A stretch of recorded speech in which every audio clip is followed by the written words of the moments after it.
ખબરને લઈને એક મહત્વપૂર્ણ સમાચાર સામે આવ્યા છે। ફરી વિવાદના વવળમાં દેવાયત ખબર ફસાયા છે। ગાયક દેવાયત ખબર દ્વારા ધ્રુવરાજસિંહ પર હુમલાનો જે મામલો છે તેને લઈને મહત્વપૂર્ણ સમાચાર સામે આવી રહ્યા છે। અમદાવાદ નજીક સનાથલમાં 6 મહિના પહેલા ડાયરાને લઈને થયેલો વિવાદ ફરી હવે ગરમાયો છે। આ ઘટનાને 6 મહિના પહેલા અમદાવાદના સનાથલમાં થયેલા વિવાદની અદાવત તરીકે જોવાઈ રહી છે। ધ્રુવરાજસિંહે કહ્યું કે જૂની અદાવતમાં તેમના ઉપર દેવાયત ખવડ અને 12 થી 13 લોકોએ તેમના ઉપર હુમલો કર્યો। આ હુમલો ગીર સોમનાથની ચિત્રાવડમાં કરવામાં આવ્યો હોવાની વાત સામે આવી। બ્લેક ફિલ્મ અને નંબર પ્લેટ વગરની 2 કારથી તેની કારથી 5 વખત ટક્કર મારવામાં આવી અને બાદમાં બંને કારમાંથી બુકાનીધારી લોકોએ ઉતરીને તેમને માર મારવામાં આવ્યો। સાથે જ ધ્રુવરાજસિંહ ચૌહાણે કહ્યું છે કે હુમલો કરનાર દેવાયત ખવડ જ હતો અને મને બંદૂક બતાવી કેસ ના કરવાની ધમકી પણ આપી છે।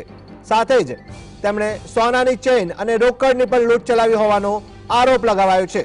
મહત્વપૂર્ણ છે કે 6 મહિના પહેલા લોક સાહિત્યકાર દેવાયત ખવડની કાર આંચકી લેવાઈ અને બાદમાં ખવડની પોલીસ ફરિયાદ લેવામાં પણ પોલીસની આનાકાનીનો મુદ્દો ચર્ચામાં રહ્યો હતો।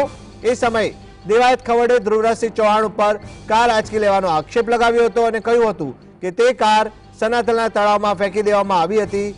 એવું ચર્ચાઈ રહ્યું છે કે થોડા સમયથી ધ્રુવરાજ સોશિયલ મીડિયામાં રીલ્સ મૂકીને આડકતરી રીતે દેવાયત ખવડને પડકારી રહ્યો હતો, જેને કારણે જ આ હુમલો થયો હોવાની સંભાવના વ્યક્ત કરાઈ છે।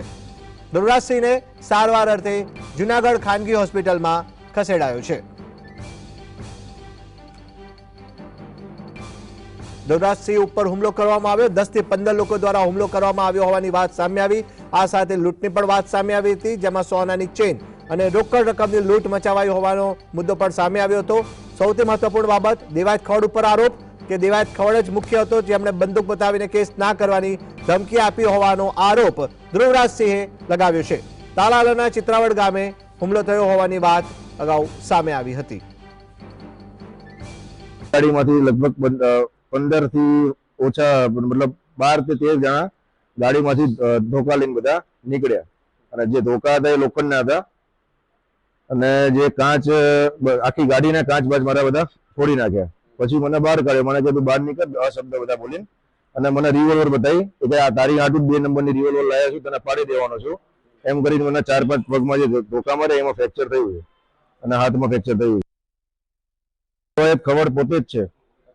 બધાએ જે 12 થી 15 જણા હતા, 12 થી 15 જણા બધાએ મોઢું બાંધેલા હતા। પછી છેલ્લે જેનું દેવાયતનું મોઢું ખુલી ગયું એટલે મને ખબર પડી કે દેવાયત છે, તો મેં એને 5 વાર કીધું દેવાયતભાઈ રહેવા દે, પણ એ કોઈ માન્યો નહીં। એટલે પગમાં રીતના માર્યું અને આ રિવોલ્વર તારા હાટું લાવ્યો છું 2 નંબરની, વડાકો કરીને તેના માન નાખવાનું થઈ જતું જો કેસ બેસ કરતો મારી આમાં।